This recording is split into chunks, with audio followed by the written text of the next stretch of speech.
ফেনীর ফুলগাজী সদর ইউনিয়ন বিএনপির কমিটিতে নতুন সদস্য হিসেবে পদ পেলেন সাবেক প্রধানমন্ত্রী ও বিএনপির চেয়ারপারসন বেগম খালেদা জিয়া। তার পৈতৃক বাড়ি এই ইউনিয়নে। আসন্ন জাতীয় সংসদ নির্বাচনকে সামনে রেখে রাজনৈতিক কর্মকাণ্ড আরও গতিশীল করার লক্ষ্যে এই পদক্ষেপ নেওয়া হয়েছে।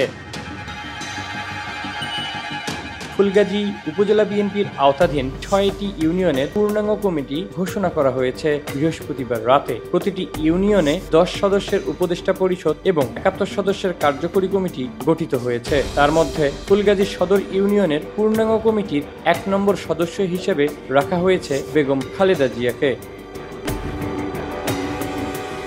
ফুলগাজী উপজেলা বিএনপির আহ্বায়ক ফখরুল আলম স্বপন ও সদস্য সচিব আবুল হোসেন এই কমিটি অনুমোদন করেছেন। কমিটিতে সভাপতি পদে মনির আহমদ ও সাধারণ সম্পাদক পদে মোহাম্মদ ইয়াসিন মাহমুদ মজুমদার মনোনীত হয়েছেন।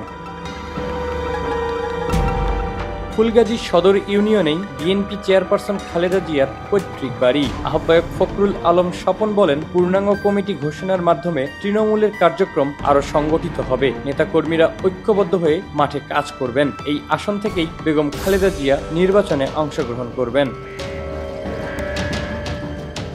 এবারের পদক্ষেপ রাজনৈতিক মহলে গুরুত্ব পাচ্ছে। খালেদা জিয়া অংশগ্রহণে ফুলগাজী ইউনিয়ন বিএনপির তৃণমূল কার্যক্রম আরও শক্তিশালী ও সক্রিয় হওয়ার আশা প্রকাশ করা হয়েছে।